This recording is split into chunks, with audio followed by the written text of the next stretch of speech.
Hi, I'm Talicza. And I'm Rachael, and this is Transatlantic Crime, a true crime podcast that covers stories from each side of the pond. Every week, we will both cover a separate story with a running theme. Disclaimer, this podcast will contain swearing and details that some people may find offensive. If you are of a sensitive disposition, listener discretion is advised. Welcome to Transatlantic Crime. So close.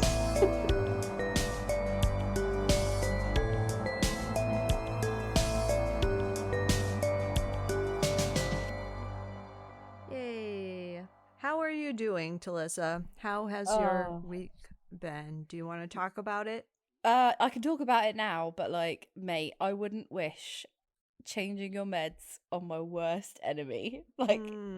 This week yeah. I have been genuinely in a pit of despair, and I was throwing up, and I felt like I had the flu, but because it's coronavirus and man. everyone's ill as well, it's I probably might have had a flu, but it might have been the drugs. Fucking awful. One of the worst weeks of my life. Yeah. Hands down. Yeah. But I'm sorry. that's That okay, mate. sucks. You didn't make the drugs or ruin my childhood.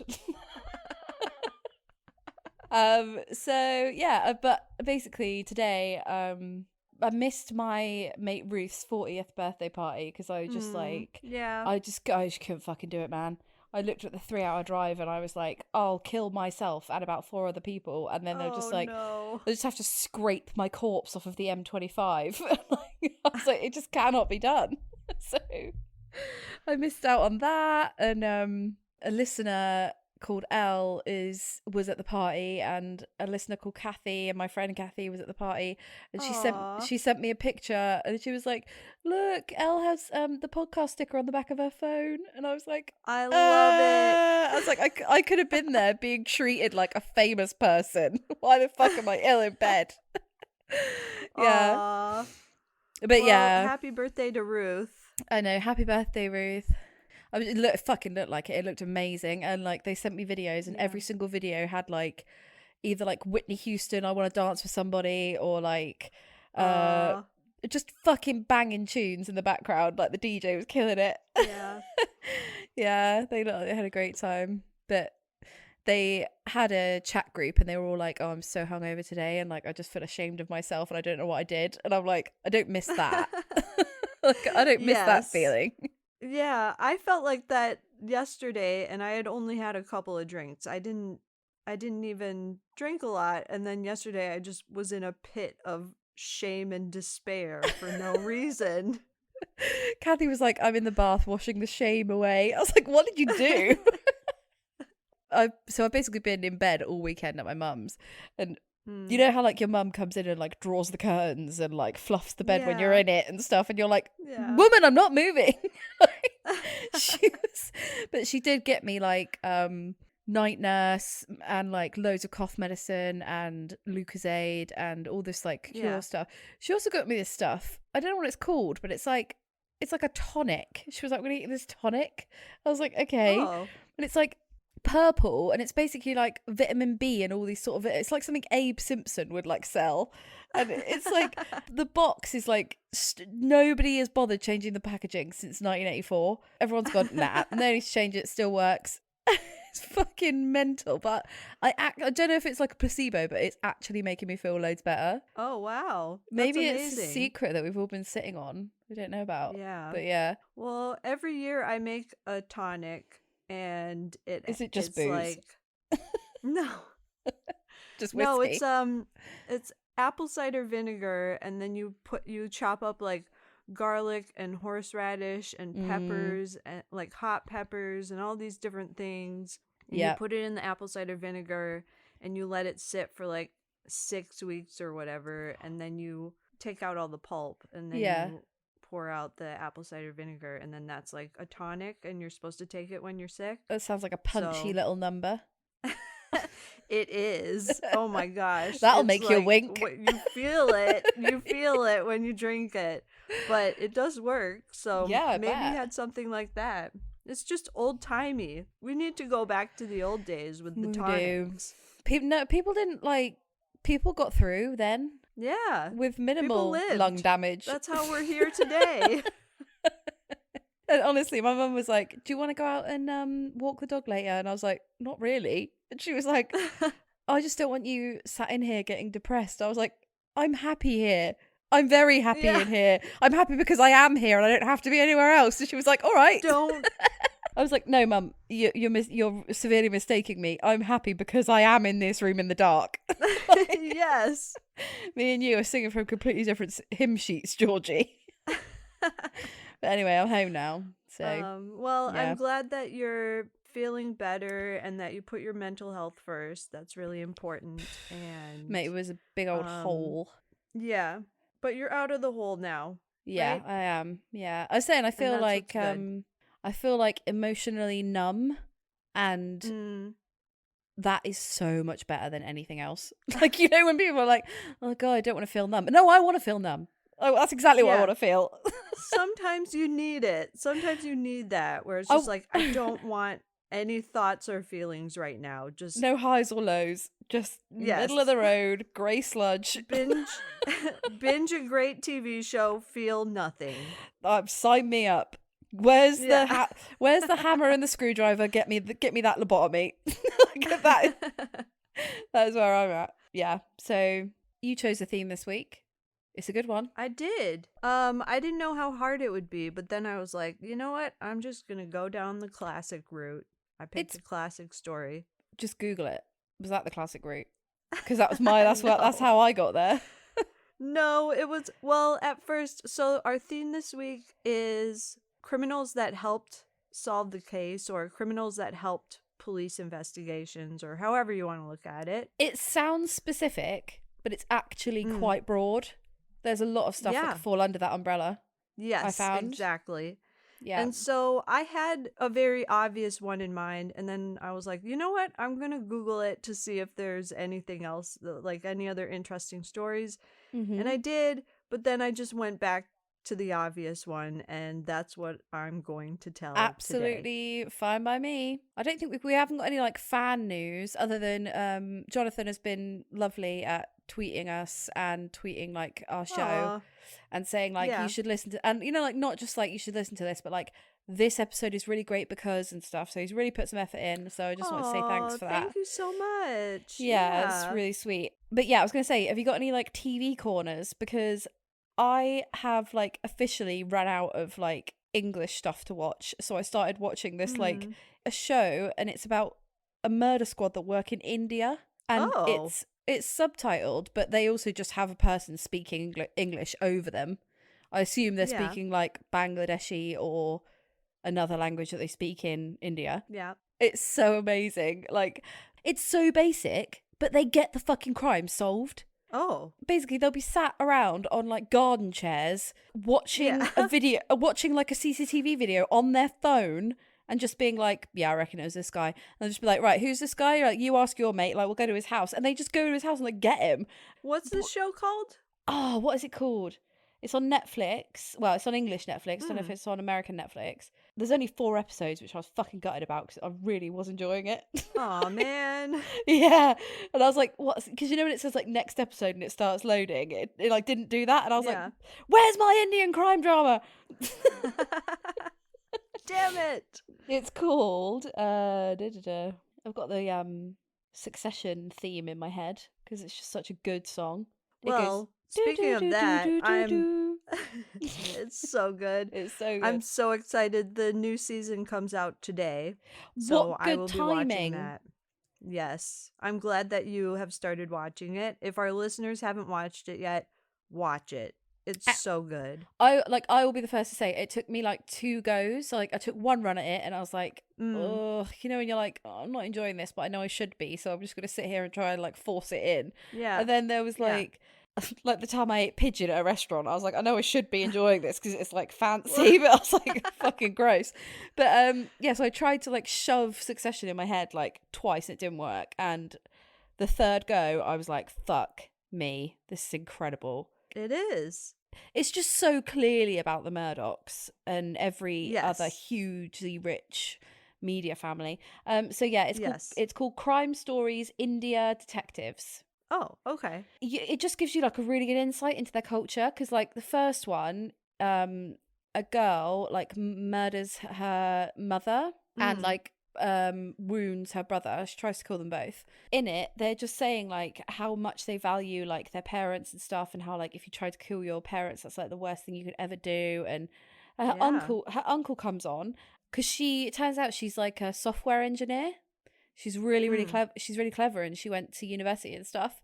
Fucking uncle comes on and goes, "Worst thing we ever did was give her an education." Oh my goodness! I was like, shoot from the hip, mate. No, what? Yeah. Wow. And then like she's in the car like at the end, and they're like, the auntie is like trying to speak to her, saying like, "I can't believe you did this. Like, she only loved you. I can't believe you did this to her." And then the uncle goes, "Yeah, forget about her. Throw her under a train." And I was like, jeez. Maybe some of this is lost in translation. But like, it's pretty savage.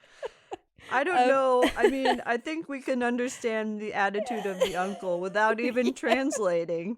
He is a fucker. Obviously not everyone in it is like that, but he's a particular highlight. I love the detective as well. Like the detectives are like really rude to like the people that come. Like it just wouldn't happen in England. Like for example, like this homeless guy has, I won't ruin it for everyone out there, but he's done something really awful basically. And he comes in and the guy's like, "When did you last have a bath?" He's like, "What?" He's like, "I wash my face every 2 weeks." And he's like, "Don't sit down on my chair." Like, it's like, oh really my gosh. rude to him. And then there's the final one, and my favourite one is when they're interviewing these two boys that they think are like involved in a crime. And one of them comes in and he's got like, you know, like diesel jeans that are like kind of ripped all the way down horizontally. Yes. He goes to him, "What do you do?" And he goes, "Oh, I'm a student." And he goes, "You're not a student. Look at those trousers. God help you." They're just so straightforward. I know. I just can't. Yeah, you're right. No I can't bullshit. imagine like being in England and someone being like, "Don't sit in that chair. You're filthy." Or like, "Look at your trousers." Yeah. God help you. Fucking amazing. I mean, we all want to say it, but we simply keep it in. Yes. Yeah, they fucking shoot from the hip. That's amazing. Those Indian murder investigators can't talk. Yeah, it's fucking good watch though. Okay, that's a great recommendation. So that Succession, I haven't really been watching anything because I feel like every night this week I've been busy and all right, got loads of mates, have you? No time. Oh, look at me! I'm also... Rachel. I've got loads of friends and smoke loads of weed. Quite the opposite, actually. Yeah, I actually just signed up to Bumble BFF. Do you know what that is? Oh, is it like Bumble but for friends? Yeah. Mate, you should come over here. There's loads of people that love you. You'd be batting them off with shitty sticks. I would love that. No, but all my friends right now live on the west side of LA and I live in the valley, and I just want friends that I can like go meet up in 5 minutes for dinner. That's what fun. I want. That's all I want really in life. That's lovely. And you never know who you're going to meet as well. And with friends, like the pressure is so much less than with dating. Like, it's like, exactly. They'd have to be a proper dick for you to not want to be their friend. Because it's like, even if you don't want to date you, like, we'll still be friends. What's a step down from that? Enemies? Nothing? Yeah. No, I think one of the things that I was reading about Bumble BFF is like, you do end up like talking to lots of people, but it takes some effort for people to actually meet up, because that is kind of scary. Just like if you're not meeting up with someone that you could potentially like have a crush on or a romantic relationship, or like sex with. Like you're not gonna go flirt with them, you know? No, So it but, takes like, a little bit more effort. I But don't know. I just think that you're gonna like be so much more open about your interests, like in the yeah, that's first true. instance than you would be. Because, like, Yeah. say you really fancy someone and they like stuff you don't, you'll be like, oh yeah, no, I like that too, or like whatever. Or Yeah. you'll be like, oh, I'll overlook that. We'll get over it once we fuck each other. We'll just want to marry each other. Like, Right. whereas with mates, you're like, no, we don't like the same stuff, so there's really no point. I don't know. I just think it'd be loads easier. It is, yeah. I just think from what I've seen, like the initial, like, hey, let's meet up is the hard part. Yeah, but you know, when you know, So- you know. When you know, you know. Rachel, with you, I was like, "Hey, I'm coming. I'm coming to see you. Yes. 6,000 miles away in America." And you were like, "Do it." And I was so, like, of course you are. so yes. there you go. I met you one day at my wedding and for like 2 hours. 6 months later, Here we are. yes, come stay in my house for 2 weeks. Exactly. So All you'll be good. fine. Yeah. Also, it's funny because like you say, "Oh, you know, I live in the valley," and you know you've watched Clueless, right? Yes. That's the only reference I have to the valley because she like goes to that party, doesn't she? Yeah. Is it like she goes to the party in the valley and lies, or does she go to a party and say it's in the valley? And he says if you try to get back to Beverly Hills, he's like, it shouldn't take you more than an hour or something. Like he's like anywhere around there. Then he knows that she's lying because she takes too long to get back. Yeah. And she gets mugged. Yeah, that's true. And also in Sex and the City when they go to LA. Oh and yeah. they go and buy like knockoff bags in Oh, the is that in the is that in the valley? Yeah. Yes. Oh, amazing. My only 2 references to the valley. So good. Yeah. The valley is great. It's very nice. And there's usually parking, whereas anywhere else in LA there isn't. So I can really relate to that hardship. Like Tom, the guy I'm seeing, like comes from Andover and Salisbury, where you literally just go to someone's house, park on the street, bumpity bump, done. Right? Yep. Then he comes here and he goes, God, I can't believe I've only got 1 parking space. I was like, I can't believe I've got a parking space. Like, who do you think I am? Like, if you come to Bristol, parking spaces are they're fucking rarer than rocking horse shit, mate. So that one part, I've had about 5 offers of money for that parking space. And I'm like, no, because there is nothing you can offer me that will equal in monetary value the convenience of being able to park straight outside my fucking house immediately. Exactly. Like, in this godforsaken city. Parking is... We're talking about parking. We are. Do we need to move on? I think we should move on to crime. Okay. I'm just going to get right in there. Okay. Yeah, do it. On the 7th of January 2004... 19-year-old Scott Pritchard had gone out for the day to run errands, go to the job centre and meet some friends where he lived in Hendon in Sunderland. Sunderland is a small seaside town and it's basically like near the Scottish fucking border. I'm sure there's people that will argue with me that it's not, but it's just so north. Like I just can't imagine it's ever so north going there. So it's near Newcastle, in the sort of northeast coast of England. Sunderland. So he had a cast on his leg because he'd broken his foot like a couple of weeks before, and he was on crutches. So he obviously wasn't very quick. He was like hobbling along, and his toes were bare, and he was wearing a tracksuit. So a little bit about Scott. So he loved playing football and snooker, and he was a devoted Sunderland AFC and England fan. He was really well liked in the area and he was a confident young man, and he lived with his mum, Kathleen, his brother, Brett, and his sister, Melanie. Aww. So, however, he never made it home that night. He was discovered lying on the ground near to his house with severe head injuries. He was taken to Sunderland Royal Hospital, but his head injuries were too severe and he was pronounced dead on arrival. So that's fucking bad. That is like... Yeah. This launched a huge manhunt, one of the biggest in the area's history. Police took 350 statements, they distributed thousands of flyers, and they collected 2,400 pieces of potential evidence. Divers were also sent to the local lake to see if they could find a murder weapon, but they had no luck. So after he was buried, they planted a bed of flowers where he was found as a memorial. Aww. Yeah, really sad. So a post-mortem confirmed that his manner of death was blunt force trauma to the head, and he had no defensive wounds. So the coroner concluded that he was taken by surprise, Wow. which is interesting. Yeah. And he's like a young guy, so even if he's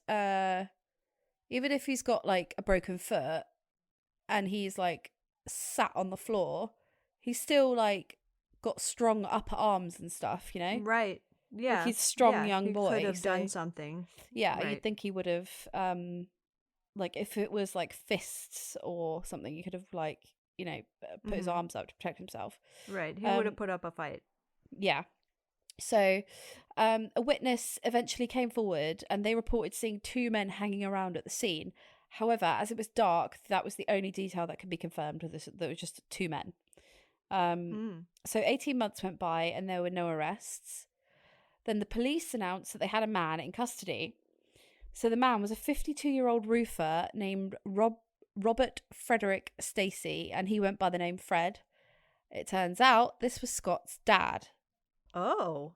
So they had fallen out a short time before, so the police thought that this was a motive for him to attack his son.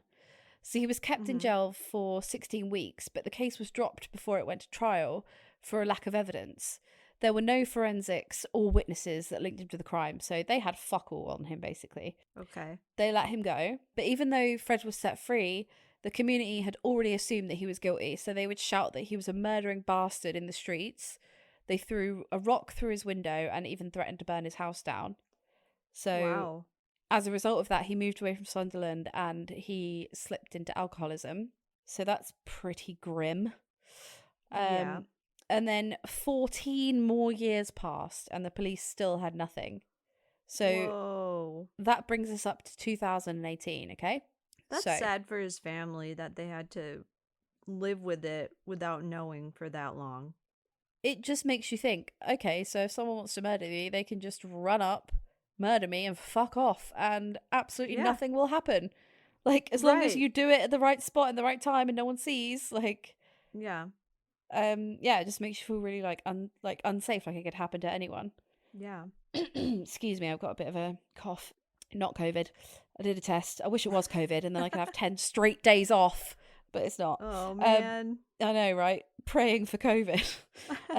So then in July 2018, between 10 and 11 p.m. on a Tuesday night, a 36-year-old woman with shaved hair walked into the police station at Wallsend, North Tyneside, which is, again, just below Newcastle. She spoke to the officer at the front desk and they called through to the senior officer that was in charge that night to tell him that a woman called Karen Tunmore had just confessed to Scott's murder. So at first, the police were suspicious. They said that people don't just come into police stations and confess. Karen had no links to Scott or the town where he lived. She hadn't even been spoken to during the investigation. She did have a criminal record, but it was for things like public drunkenness and carrying a knife and like public disturbance and things like that. So just being a pain in the ass, basically. But nothing close to murder. No murdering. Just being an abrasive drunk was what she was arrested for. However, when she was interviewed, she was extremely upset and gave details about the murder that weren't public knowledge. She explained that so this is what happened, right? She was owed money from a local gang called the Hendon Mad Dogs. I mean... What? Stop it. Truly. What are you, 15? Well, probably. Oh, yeah, probably, yeah. Yeah. Right, so this is something that I didn't know, right? But if someone's called Steve... right, you would think you couldn't shorten that anymore, wouldn't you? Turns out, right, up north, if your name is Steve, they call you Stee. I was like, what? I only found that out because I was watching Teen Mum, but like the British version, and they're like up north, and she's like, yeah, Stee and me. I'm like, Stee? Why would you want to shorten Steve even more? That reminds me, I have a friend from up north. She's from Middlesbrough, where my family are from. And we had a friend named James. And you would think that you can't shorten James anymore. No. One syllable. Yeah. She called him Jam. Jam! never heard of that. That was like a normal thing up north, like Stee, Jam. Oh, no, because sometimes we call people called James Jim in England. Yeah, I we know call that. him Jim. Yeah, same here. Yeah, okay. But she just shortened Jam? it even more. That's off piece. Yeah, I know. As in jam on toast. Like, Yes, as in it. jam on toast. At least Stee isn't even a thing. Right. Pretty soon, people in the north will just have one letter as their name. I love it when names get really out of hand. Like, you're like, hey, it's Jimmy Jam Jim Joe's. Do you know what I mean? It's like a whole story about why they're called what they're called. I fucking love it. So she went out with a man. She wasn't going out with him like romantically. She just physically left the house with him, is what I mean. Okay. Called Stee. Stee, yeah. Stee. They went to see Scott, who is the person who got murdered. So they went to see him because basically, right, Scott, this is so complicated. I had to read it like 5 times myself. Okay. Yeah. Scott owed Stee money. So the arrangement was that Scott would give the money to Stee and then Stee would give the money to Karen because Stee was part of the gang that owed Karen money.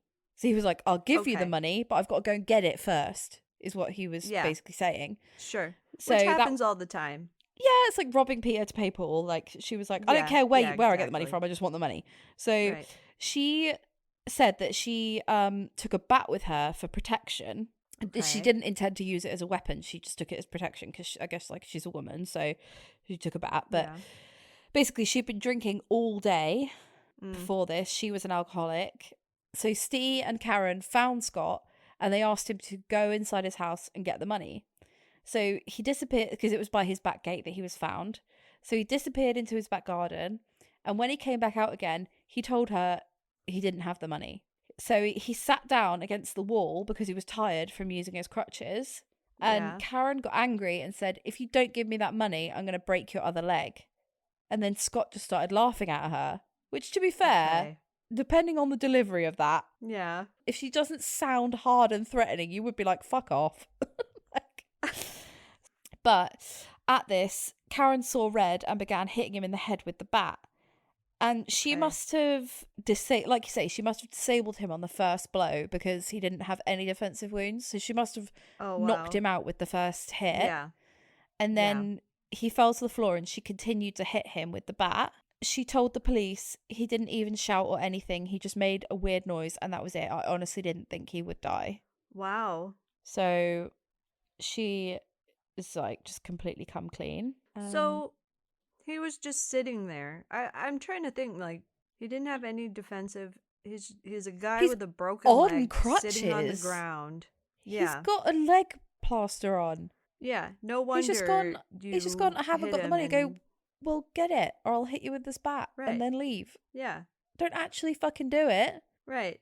Or, like, I don't know, hit him in the ribs or something, or on the broken leg, or, you know what I mean? There's no need to go, like, fucking hell for leather on the face. Don't whack him on the head. I think, like, people, like, you hear all these stories about, like, somebody got killed with one punch and all this stuff, and it's like, I think people really underestimate how much a human skull can take. You hit someone in the wrong place once, and they could die. Yeah. Like, you just... It's so stupid. Like, when I hear, like, people have gone out and had fights and stuff, I'm like, you could have fucking killed someone. Right. You could be so careful. And you could fall and hit your head and die. Yeah, like, you know, like in Breaking Bad, when Ted slides into that cabinet. If you haven't watched Breaking Bad yet, I'm sorry, but it's been out for like 20 years. He like slides into that cabinet and like smacks his head and it just like breaks his neck and he's like paralyzed. It's a fucking sensitive area. Doesn't look like it, but it is. No, it really is. The witness that had seen 2 men had simply mistaken Karen for a man because of her cropped hair and the fact that she was wearing a baggy tracksuit and it was dark. So all the time they were looking for 2 men when really it was a man and a woman. So they kind of had no chance of ever finding her anyway. Karen said that after the murder, her and Steve drove and threw the bat into the sea because obviously they're right near the ocean. And after is this a cricket bat? You guys don't really have baseball bats over there. No, we don't really have baseball bats. We do have cricket bats, but I guess you can buy baseball bats. Like I've seen them in this shop called Sports Direct, which you don't have over there, but we have it here. We have Dick's Sporting Goods. Dick's Sporting Goods. Come on. How do you say that without laughing? Yeah. Oh, God. Never gets not funny. After this, she said that she never saw Steve again. Like, they just were like, fuck it. Let's never speak of it. And she sold the car that she used as well. In the years following that, she became a girls' football coach, and she coached girls aged 5 to 11 for the FA, which I think is Football Association's Wildcat program. Parents described her as responsible and respectful. She stopped drinking as a result of how much she liked her new job, and members of her family backed that up. And then at the time of getting the job, she had a clean criminal record, so she was able to pass all the background checks. So she obviously committed those crimes after she got the job, and then decided to clean her act up because she really liked it. Right. So parents of the pupils said she had disappeared in the early months of 2018, and there was a rumour that she just had like a mental breakdown. But the truth was she'd taken an overdose and confessed to another coach that she was the murderer of Scott Pritchard. Her coach friend encouraged her to come forward and admit what she'd done. And she kept silent until the summer of that year, July the 31st, when she walked into the station. And she said that she had become haunted by voices which were telling her to kill again. What? That was like a weird detail, and I only found it in one place. Yeah. And I don't know if that's the press going mad on, like, yeah, you know, because like she doesn't really seem to have any mental problems. I think she was just an alcoholic. Yeah. So I think that, unless she has done some bad stuff that she hasn't confessed to. I mean, she seems pretty good at not getting caught. So, and you know, like they say, like women commit less murders than men, and I've always been like, I think they probably commit around the same, but are better at not getting caught. Genuinely, you think so? I don't know. I think it's more than we think it is. Yes, I think it's more than we think it is, because I think, like, you know, the case of Kelly Cochran and stuff, like, she just manipulated the men around her into believing her, and she was just this, like, you know, normal young woman, and like no one would suspect her, basically. I think I've said this before in another episode, but women know that there's just so much work involved, and there is we're not gonna a lot of work involved. Like, I don't think we tend to do stuff off the cuff as much as men do. We're like, no, let's sit down and think about this. Like, is it worth it? right. Yeah. So she was arrested, and she was taken into custody. And following her arrest, she told the police, please say sorry to his family. How about you say sorry? Yeah. And then as soon as she was arrested, she got suspended from her coaching job. Thank fuck. And if that had happened with fucking Wayne Couzens, like, maybe Sarah Everard would still be alive. If the fucking Met Police took crimes as seriously as the fucking Football Association did. So in August 2014, Karen pled guilty, and the court heard that her first response upon hearing the news that Mr. Pritchard had died was to burst out laughing before she began to feel sick. What? But then I think, like, maybe that was just a nervous laugh, like, I don't believe you. Yeah. I've definitely laughed in very awkward situations. Oh, 100%. I shouldn't have laughed in. It's like my go-to. You know, it's like when in Peep Show, when Mark says, Jeremy, Gerard's died, and he goes, fuck off. He doesn't believe him. I know I'd get a Peep Show reference in before we were out. Yes. So, really sadly, Fred, Scott's dad, suffered a heart attack just before the case came to trial. He was really ill. But, I mean, he'd been an alcoholic for a really long time and had a really fucking shit time. I mean, at least he found out the answer of who killed his son. Yeah, like, he was, what's it called? Like, vindicated, you know? Yes, like, exactly. His name was cleared. Right. So he came to the trial, but he was really ill. But he gave a victim statement saying that people continued to shout abuse at him despite the charges being dropped. And he was left too scared to walk around Sunderland city centre. Aw. Scott's mum, Kathleen, also gave a statement saying she had believed that his dad was the murderer and she had Wow. hated him ever since. Aw. So she spent 14 years like basically being like, you're a fucking cunt when he hasn't done anything Yeah. wrong. I can't imagine how frustrating it is when you haven't done it and no one believes you. No. It must be the That worst would thing. be so frustrating, and you wouldn't even be able to like move on with your life because other people won't let you. Yeah, exactly. She also said that her son's murder had turned her into an alcoholic and she was really paranoid about her house because she still lived in the same house that he was murdered in. So she was just That's so paranoid about sad. keeping all her doors and windows locked. Yeah. Scott's family sobbed through the proceedings and shouted, "You bitch," as the case got underway. And Wow. then on the 1st of October 2018, Karen was sentenced to life with a minimum of 17 years for murder. And then just 3 days later, age 66, Scott's dad, Fred, passed away. Oh. So I'm really sorry to end it on that note, but that is the end of the story. I'm really glad I went first now. Wow. Yeah, and that is the story of Karen Tunmore and Scott Pritchard.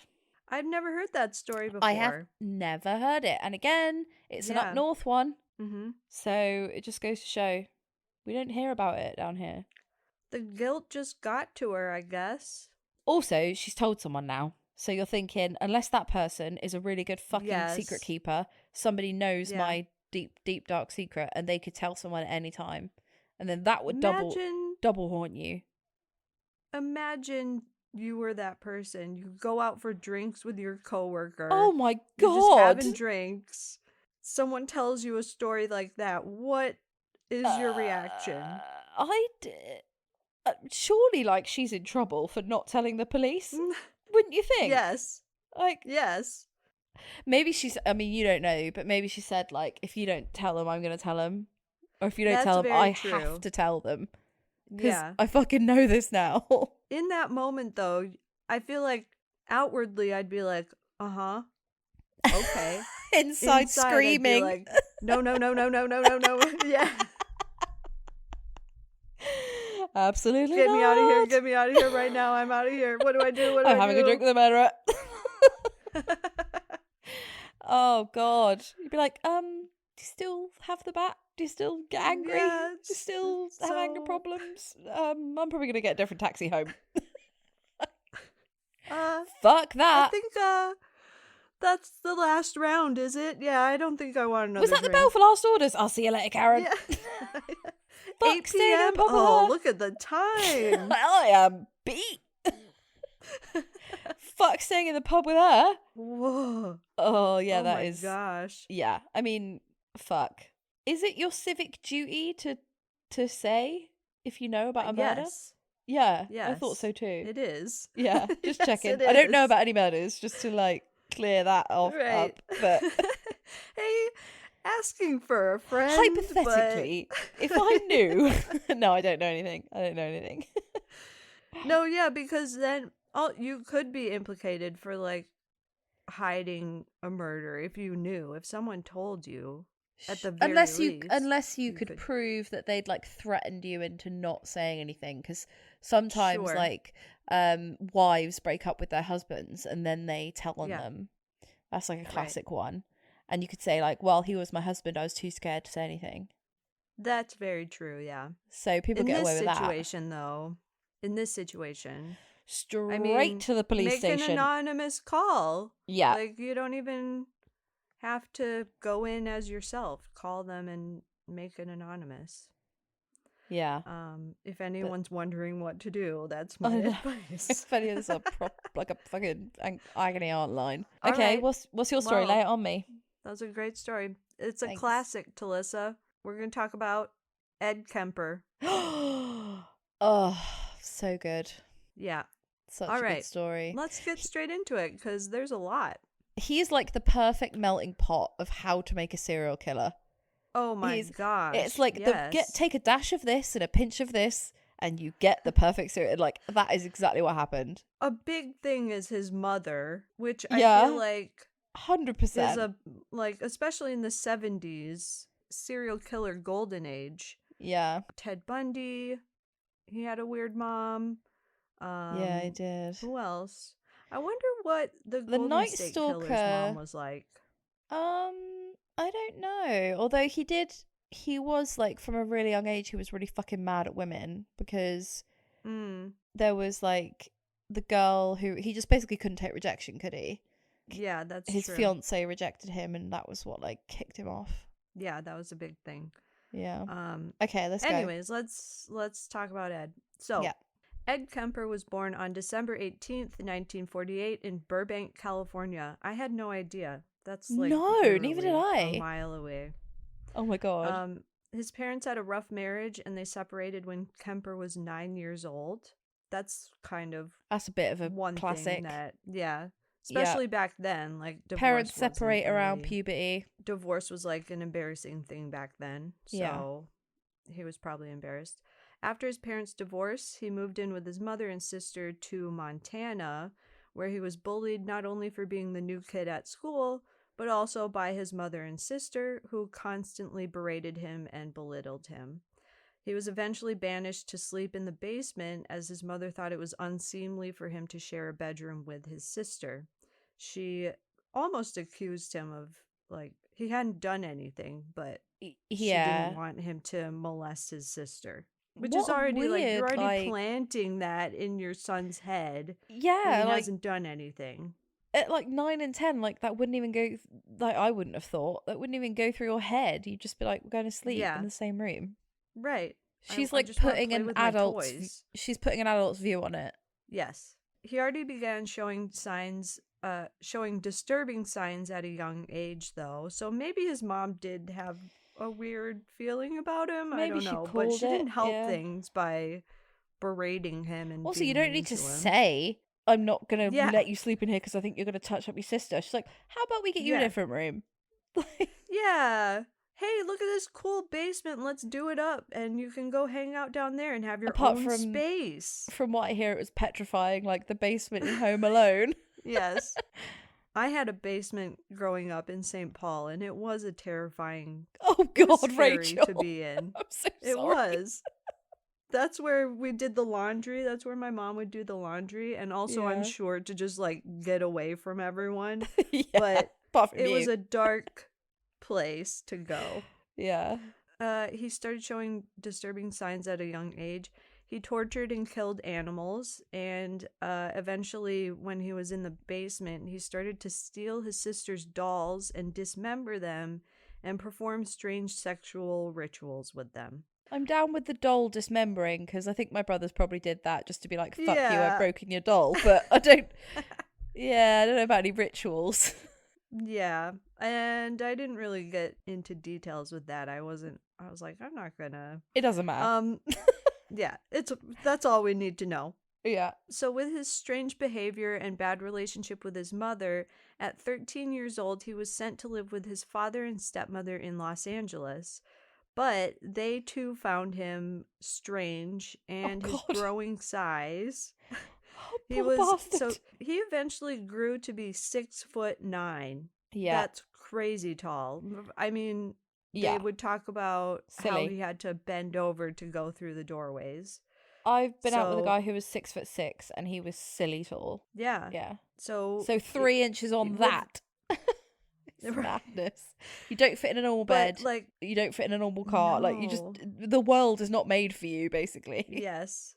So yeah, he was weird and he was huge. So it made him appear to be threatening, and his dad and stepmom were just kind of weirded out by him, I guess. Oh, God. So he was sent to his grandparents' 17-acre farm in North Fork, California, around the Christmas holidays in 1963.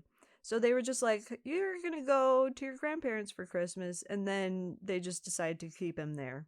He's one of the serial killers that I kind of feel sorry for. I know he did awful fucking stuff, like, completely, but he wasn't given the best chance. Nothing was helped. He wasn't given anything handed to him on a plate. Like, no.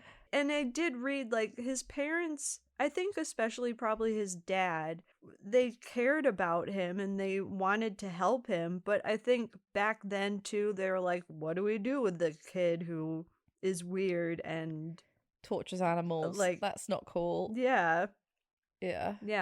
Let's send him to the farm. Where he can run around.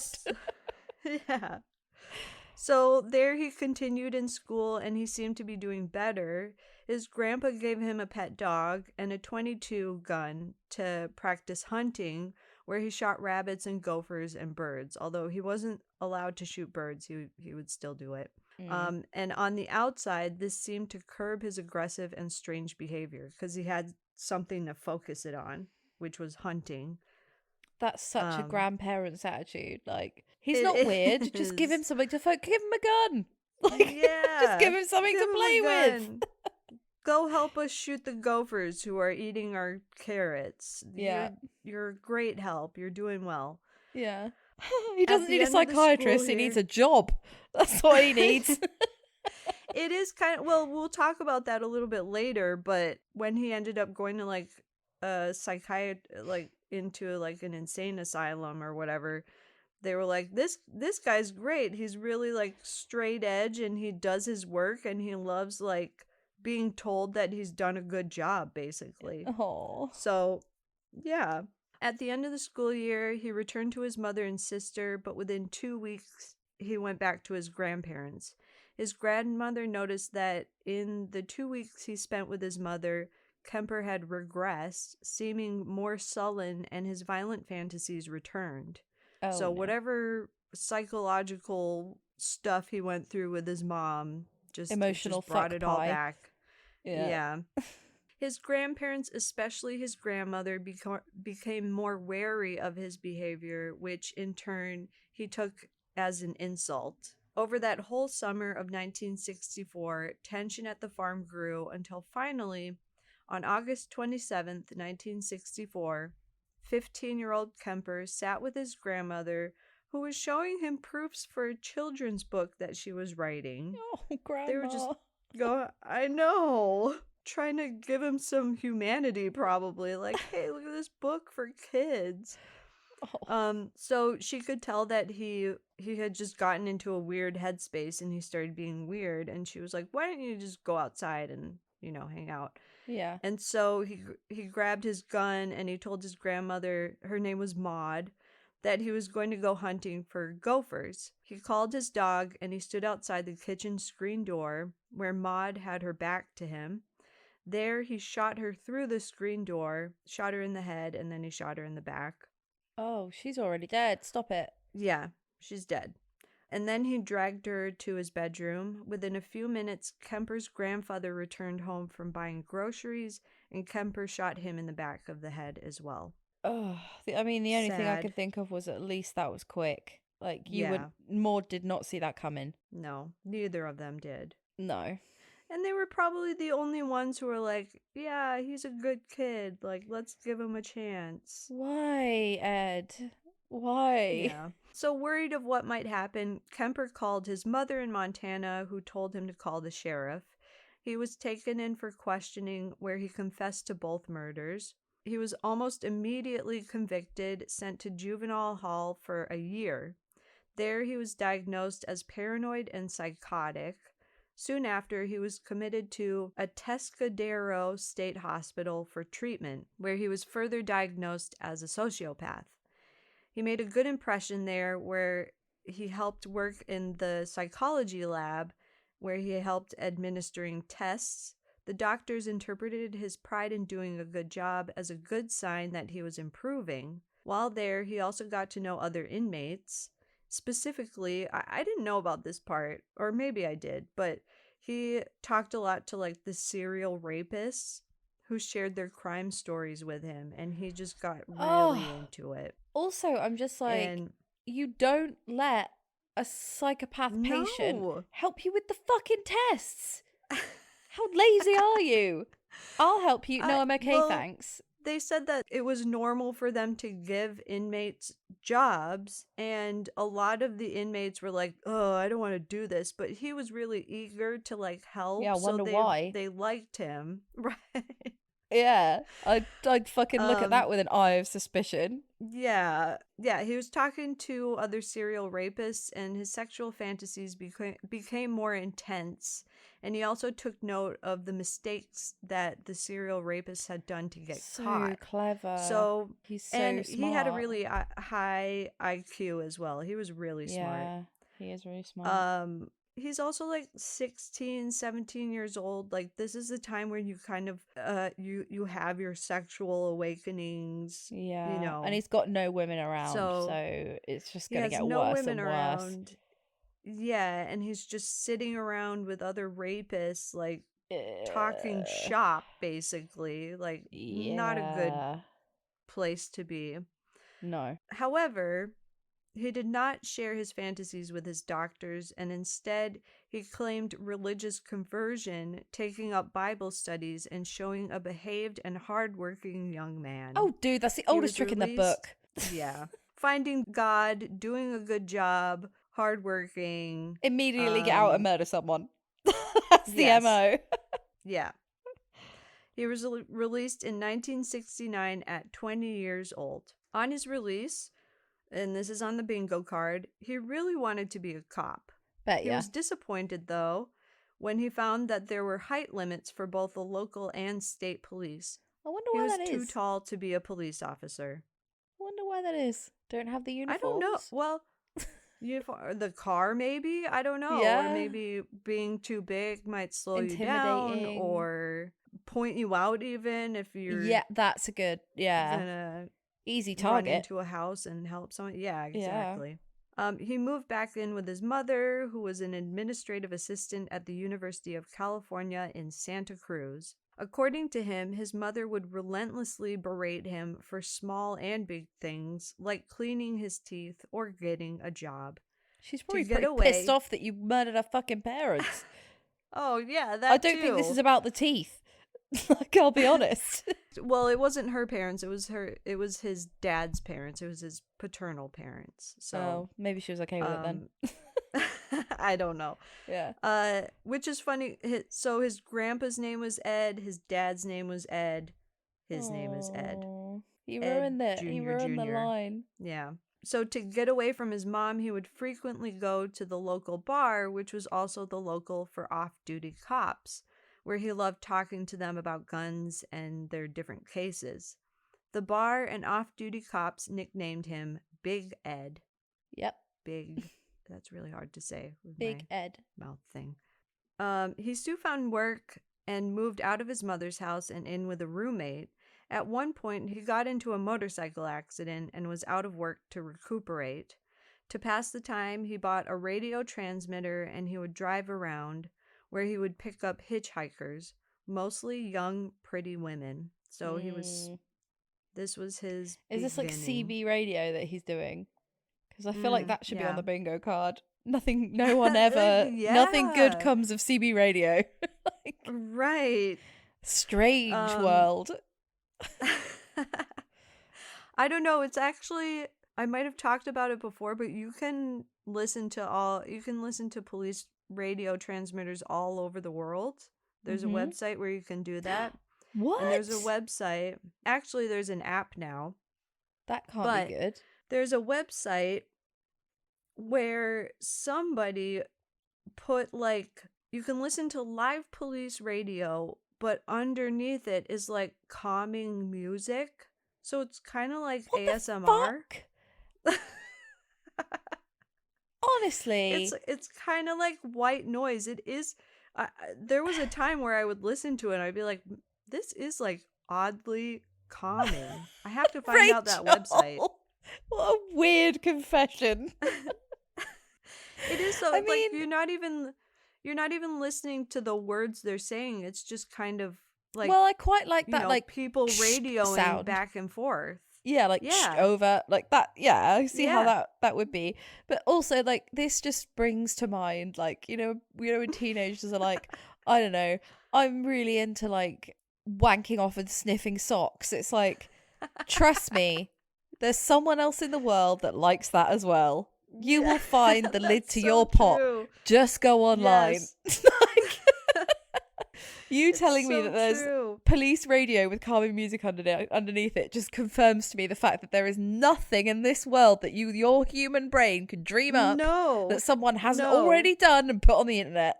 So, like I've said before, you're not that special. absolutely not. Anyways, back to Ed. So he got a radio and he would pick up hitchhikers to like pass the time while he was recuperating from his motorcycle accident. He would safely drop them off at their destinations. However, he took note at how they reacted to him, and he learned how to make them trust him. So because he was such a big guy, he would like just kind of test the waters of what would make people feel safer. Classic psychopathy as well, isn't it? Like, yeah, you don't know how to act like a human. You just watch other people and copy them. Yes, exactly. He also made his car less noticeable. He removed the antenna and he rigged the passenger door so that it couldn't be opened from the inside. Petrifying. Even more petrifying, he packed his trunk full of plastic bags, guns, blankets, and knives. So he was really just getting ready. Fucking hell. So, on May 7th, 1972, Kemper picked up Mary Ann Pesce, I don't know, Pesce, and Anita Lucchese, students at Fresno State College. They were hitchhiking to Stanford University. Also, back then, it was normal to hitchhike for college students. And they're with a friend. You'd think you'd be okay, right? Yeah, You'd be like, I'm not on my own. Yeah. After driving them around, Kemper took a gun out from under his seat and he drove to a deserted area off the freeway. He put Anita in the trunk of his car and he turned his attention towards Mary Ann. He handcuffed her, laid her across the back seat face down, put a plastic bag over her head, then attempted to strangle her with a length of terry cloth. But she bit a hole in the bag and then the cloth snapped. So she was fighting. That's what I mean. It's fucking hard to strangle someone to death. Yes. When people go, I accidentally strangled them to death. No, you didn't. It takes like 4 minutes of constant pressure. It takes and people fight time. back. Yeah. So that's bollocks.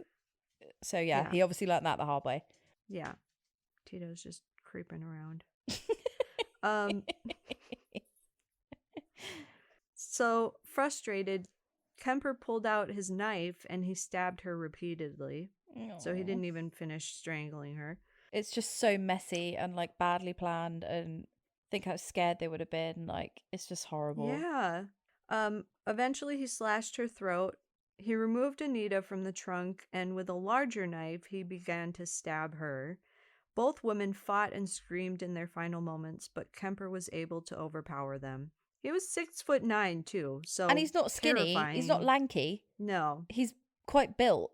He's quite chunky. He's a big guy. Yeah. He brought both bodies back to his apartment where he dismembered them.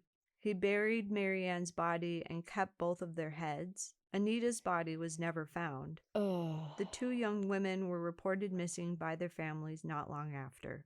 No one suspected clean-cut, hardworking Ed Kemper, and so he just continued what he was doing. On September 14th, 1972, 3 months after kidnapping and murdering the two young students, Kemper picked up Aiko Koo, a 15-year-old dancer who was on her way to dance class. She must have been tiny.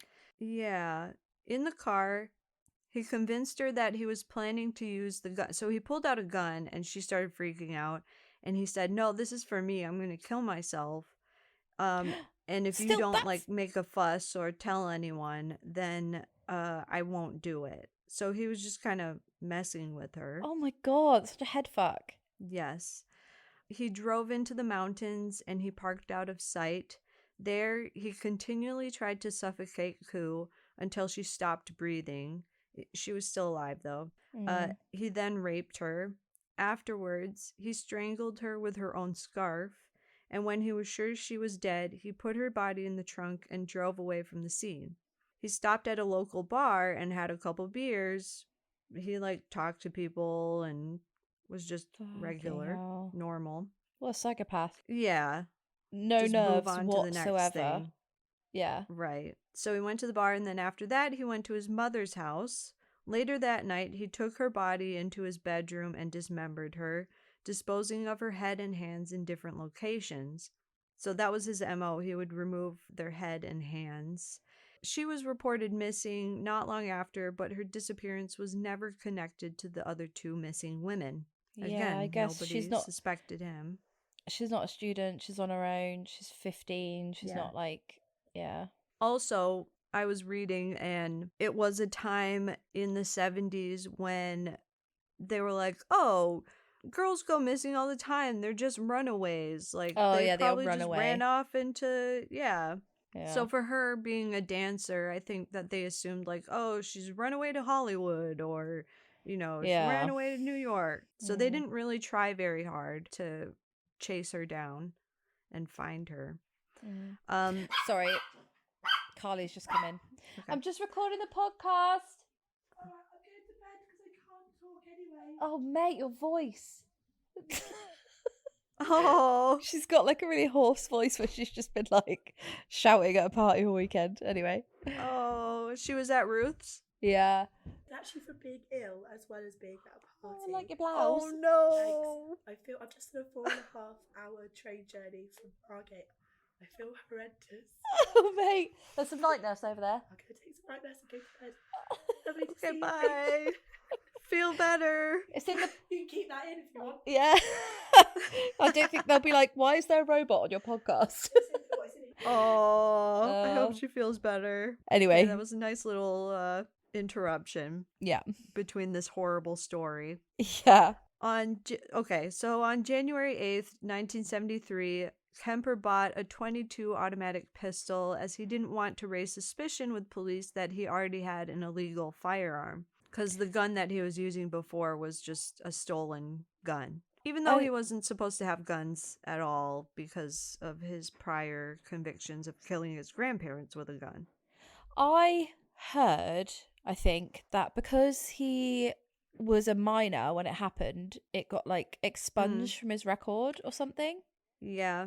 Yeah. So if he tried to apply for a job, they wouldn't see it because of a rule. Like, I think I heard that somewhere. I think you're right, but with the gun thing... Oh, you definitely... No, So you're not allowed the guns Yeah, still. you're right, but he wasn't allowed guns, even though he was a minor when he killed his grandparents, so because if you have any kind of mental, like, issues, right? So have you ever been in a mental institution would be a question. Right. I don't know if it was in the 70s, but even still, because he was also making friends with cops and talking to them, and he loved talking about guns, he was like, well, I better do this in the, in quotes, legal way and buy a gun rather than use a stolen one in case sense. anyone ever came across him.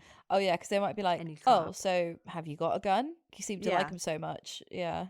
Right. So he got a gun on January 8th. Almost immediately, he went out to pick up hitchhikers. He was like, wow, new gun, I'm going to use it. Brilliant. Around that same time, too, he had also moved back in with his mother. So he's just psychologically, he's maybe not in the right place. Yeah. On the evening of January 8th, he picked up Cindy Shaw, where he put her in his trunk and shot her with his new gun. He brought her body back to his mother's apartment, where he had sex with it and dismembered it in the bathtub after his mother went to work. So up until this point, he wasn't doing that, like, sexually assaulting necrophilia. a body. Yeah. I'm sure he probably did something with the heads, though, like, of the first two girls.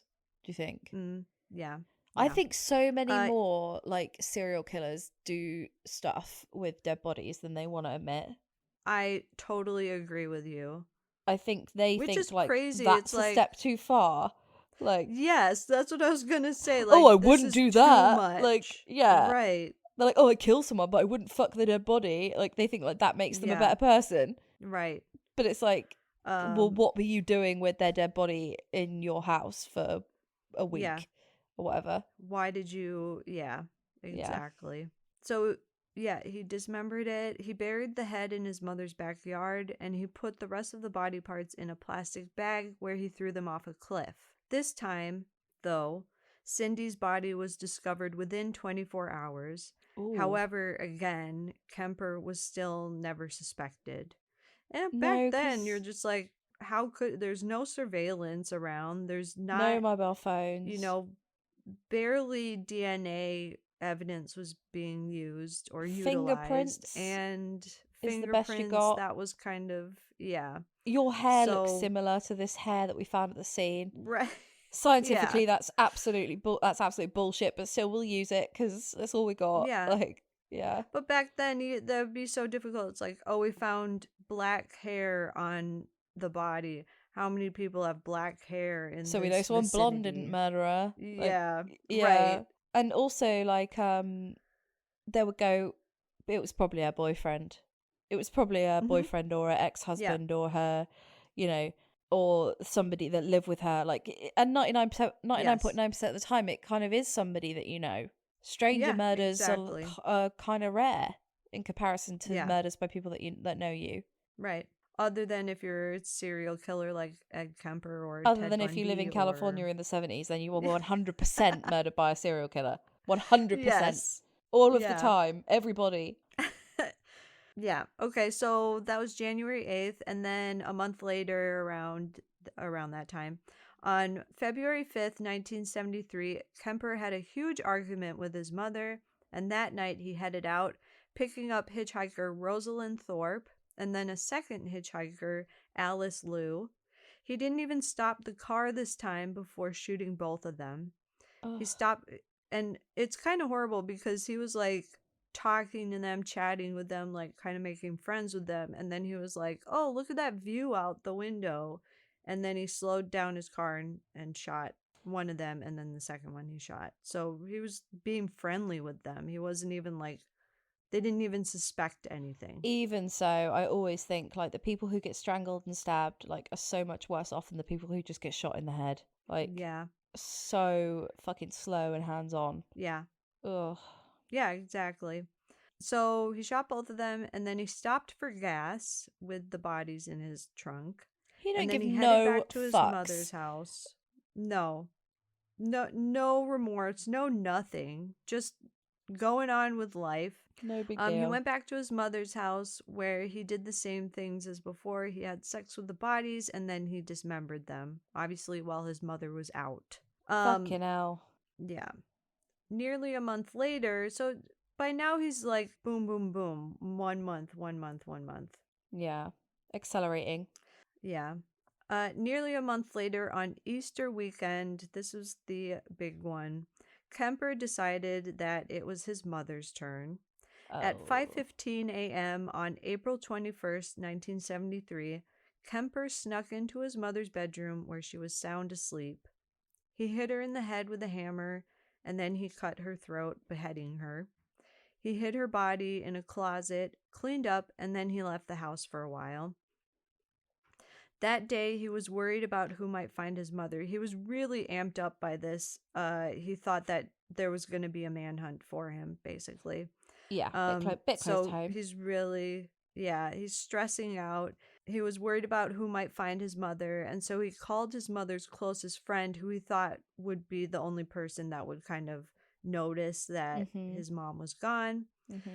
Sarah Hallett. There was a couple.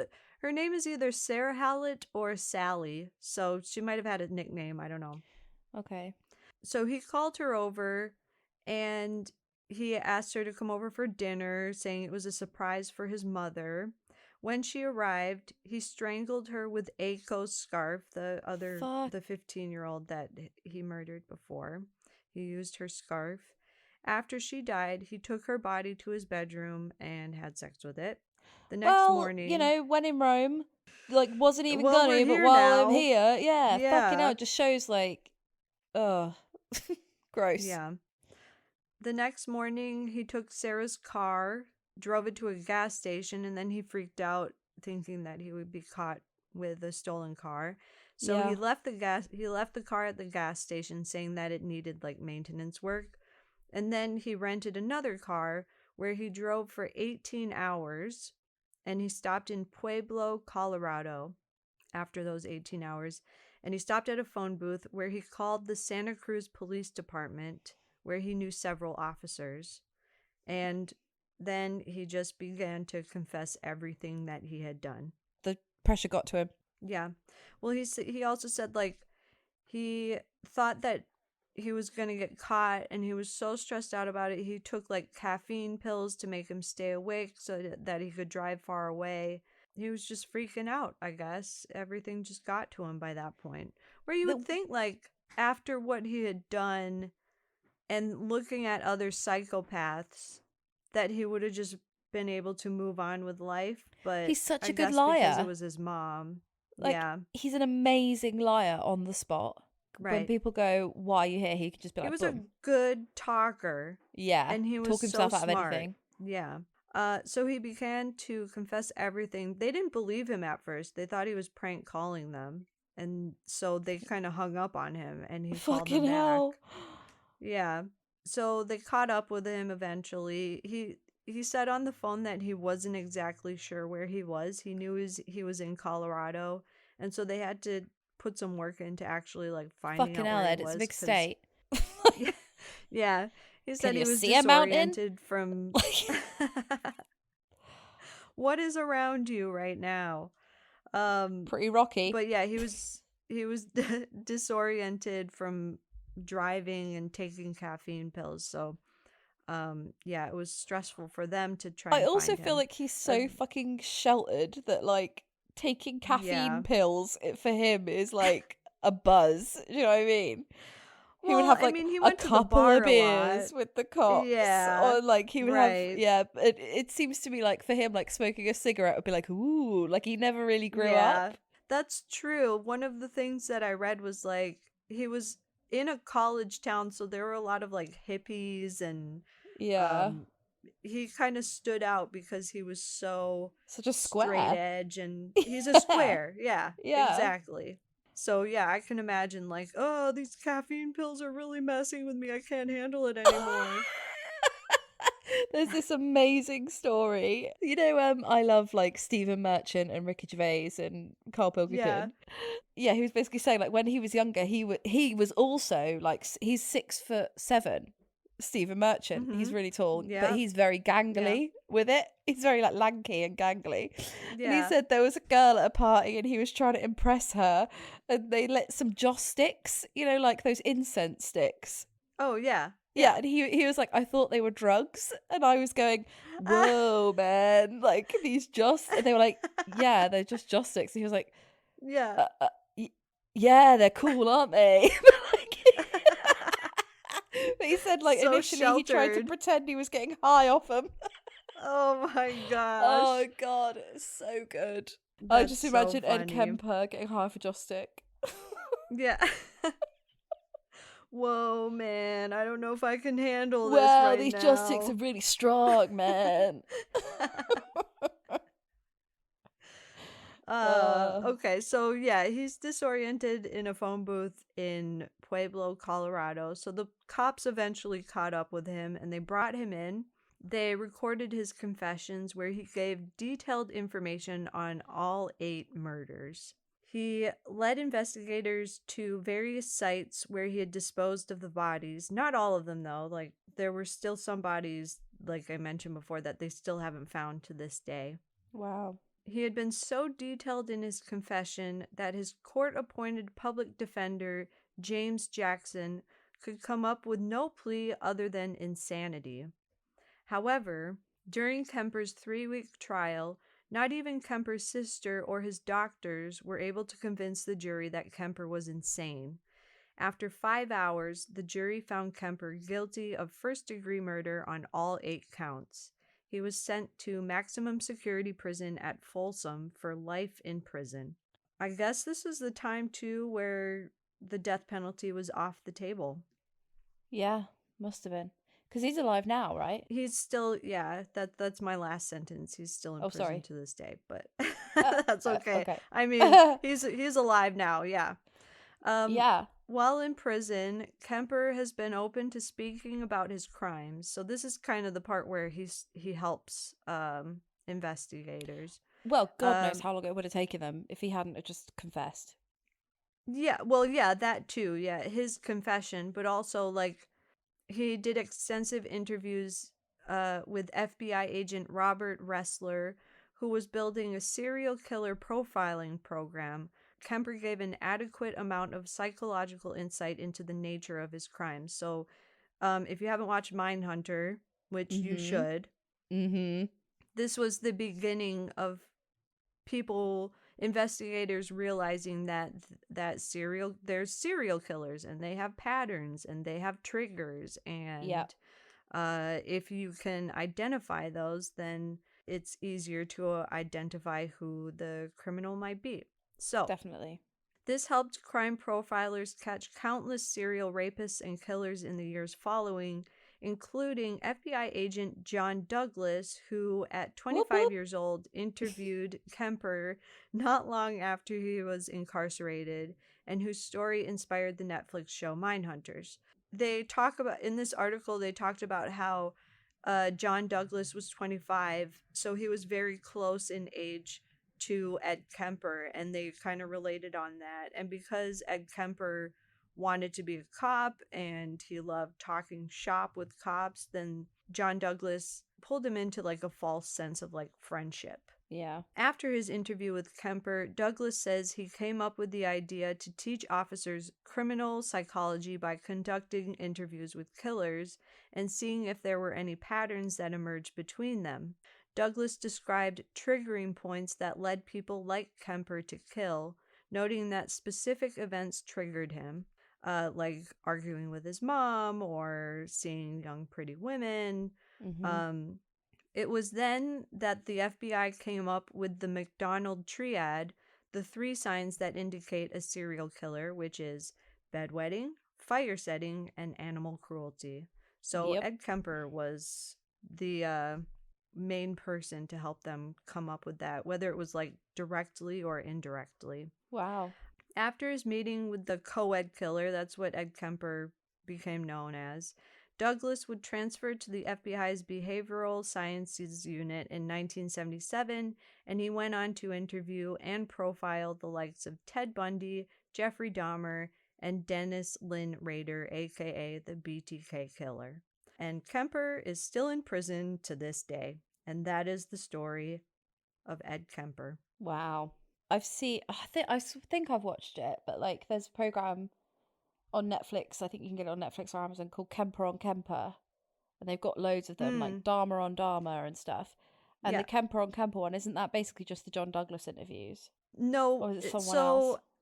there's people that kind of get those mixed up because not so he did his interviews with John Douglas, and then a couple years later Ed Kemper and I think Jeffrey Dahmer Mm-hmm. they did like live TV interviews. Oh It was my like a God. nightly show on national TV, and that's what that is, where he just Yeah. talked about himself and what he did, and you can watch those now. Yeah. I think the difference, if you watch them, like when you watch BTK giving his confession, he's just like completely deadpan when he talks about stuff. Mhm. And he's like a Yeah. robot, like saying what he did. And then when you hear like Jeffrey Dahmer, he also seems quite detached and Yeah. sad and like Yeah. just not all together there. But like when you see the Ed Kemper ones, he is like enthralling to watch. Yeah. Like he's quite like no, I wouldn't say charming, but like He's pleasant. yeah, he's pleasant. To talk to. Yeah. Yeah, he seems like a polite young man, and he's like gives good explanations that Mhm. are relatable. Yeah. The way he says stuff, you're like, okay, I can see why. Like, obviously, my end result wouldn't be murdering someone like you did. Right. But when you look Right. at him, you kind of just see and you hear like a sad little boy. He keeps this He's so like, open about it too. yeah, he's really honest. Like you could ask him anything and he'll just tell you, and you know that he's telling the Yeah. truth. Yeah. But I think like he probably became so institutionalized when he was, grew up in the psych ward Yeah. that he's far more comfortable there than he is in the public. Like, definitely. He's fine sat in front of a doctor because that's what he grew up with and that's what he's used to. But like, if he's out in the public, he's like, fuck, there's pressure to be someone or be something and have girls like me and have the cops like me, and it's like all too much. So like when he like flourishes when he's like sat in a chair with just a doctor. It's so true. It's so true. And probably like he has the attention too. Like when you're out in the world, you're kind of fighting for attention. Yeah. And in prison, when everyone's like really wants to know what you have to say, he's probably never been treated so nice. Exactly. Yeah. His mum was never that nice to him. His parents and grandparents, like no one's ever been as nice to him as probably John Douglas and the psychiatrist that spoke to him in his mind. Right. And he's so straight edge that he follows the rules so he doesn't cause any trouble. So everyone not everyone like likes him, but everyone is just like okay with him because he's not a pain in the ass, is he? He's not a pain in the ass. Yeah. He's not like Richard Speck where he like throws a fucking budgie in a fan. He doesn't like cause scenes. And he very well could, being 6'9", he could overpower like 5 of the police in there, but he doesn't. No. They're probably a little bit relieved. There's that picture of him, isn't there? Like the picture where he's being carried, like he's being taken through with 2 police officers and they just look like Oompa Loompas. They're so small compared to him. And it's just like, fucking hell, you can't believe it's a real human being. It's a great photo. I'll put that up actually as our photo for this week. Yeah, definitely. Because if you haven't seen it, it's a real shocker. See that. Check out his interviews on YouTube if you want to. I still haven't really been able to watch them. I've watched Mindhunter and I feel like that is as close to him speaking as I want to get. Otherwise, I don't really want to watch his live interviews from the 70s or the 80s. No, they're pretty grim. But I think his the guy they get to play him on Mindhunter fucking looks like him as well. Oh my gosh, he's so good. Yeah. He's obviously studied those interviews because he is exactly like him. Yes. Yeah, loads of TV recommendations this episode. Yeah. And if any of our listeners have any recommendations, let us know because we always I need new stuff to watch all the time. Yeah, I do too when I have time. Yeah. When you're not out gallivanting with those friends of yours. Yeah. Okay, this has been a longie. Yes, so thanks for listening, and we will talk to you next week. See you next week. Okay, love you. Bye. Bye. Thanks for listening to Transatlantic Crime this week. If you liked what you heard, please rate, review, and subscribe. And if you'd like to follow us on social media, you can find us on Twitter at TransatCrimePod, Instagram at Transatlantic Crime, and on Facebook with Transatlantic Crime Podcast. Thanks, bye.